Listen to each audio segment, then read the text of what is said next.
तो website hacking की एक और वल्नरेबिलिटी के बारे में बात करते हैं जिसका नाम है लोकल फाइल इंक्लूजन या फिर जिसको हम बोलते हैं LFI।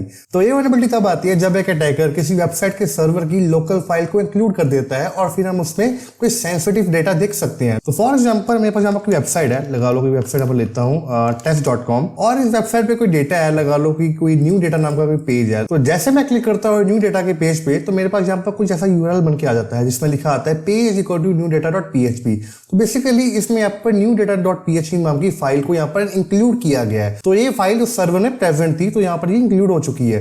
अब बेसिकली सर्वर में बहुत सारी फाइल्स होती हैं यार, किसी वेबसाइट की फाइल्स होंगी और इसके अलावा सर्वर की लोकल फाइल्स भी होती हैं। अगर तो मैं लोकल फाइल्स यहाँ पर इंक्लूड कर दूं तो बेसिकली यहाँ पर बहुत सारी इंफॉर्मेशन डिस्क्लोजर हो जाएगा। तो फॉर एग्जांपल अब अगर मैं न्यू डेटा की जगह मैं यहाँ पर टाइप कर दूं etc/password, जिसमें मेरे को यूजर की डिटेल्स आ जाती है। तो अगर तो मेरे को इस फाइल का डेटा यहाँ पर आ गया तो यहाँ पर ये वल्नरेबिलिटी होगी। बेसिकली मैं यहाँ पर उस सर्वर की लोकल फाइल्स को यहाँ पर व्यू कर सकता हूँ, उनको डेटा देख सकता हूँ। तो चलते हैं इस एप्लीकेशन में, तो आप यहाँ पर देख सकते हैं यहाँ पर 2-3 फाइल्स यहाँ पर दे रखी है। मैं यहाँ पर क्लिक करता हूँ फाइल 1 पे, तो आप यहाँ पर URL पर देख सकते हो यहाँ पर लिखा आ रहा है file1.php।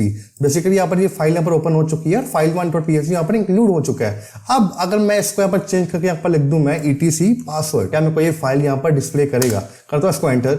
अब आप यहाँ पर देख सकते हैं कि जो भी etc/password का डेटा था मेरे को यहाँ पर डिस्प्ले करता है। अब मैं चलता हूँ व्यू पेज सोर्स पे, तो आप यहाँ पर देख सकते हैं कि जो भी डेटा था बेसिकली etc/password फाइल में, जो भी यूजर्स की डिटेल्स थी, मेरे को यहाँ पर सब कुछ यहाँ पर व्यू हो रहा है। अब अगर इसकी मैं सिक्योरिटी को बढ़ा दूं यहाँ पर, मैं फिर से यहाँ पर क्लिक करता हूँ और मैं यहाँ पर चेंज करता हूँ फिर से यहाँ पर /etc/password।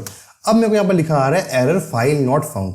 अब मैं यहाँ पर इसके सोर्स कोड को यहाँ पर देखता हूँ कि ये सोर्स कोड में क्या डिस्प्ले कर रहा है। तो अगर मैं इसके सोर्स कोड में देखूँ तो इसने यहाँ पर फिल्ट्रेशन कर रखी है। इसने बता रखा कि अगर तो ये फाइल नेम्स के अलावा कोई और फाइल आती है तो यहाँ पर लिखना आना चाहिए फाइल नॉट फाउंड। अगर तो ये नेम्स होंगे तो बस उन्हीं फाइल्स को यहाँ पर डिस्प्ले करना है और कोई भी फाइल्स यहाँ पर डिस्प्ले नहीं करना है। अगर तो इसकी मैं सिक्योरिटी को फिर से यहाँ पर लो पे ले जाता हूँ तो आप यहाँ पर देख सकते हैं कि बेसिकली इसने यहाँ पर कोई भी फिल्ट्रेशन नहीं कर रखी है।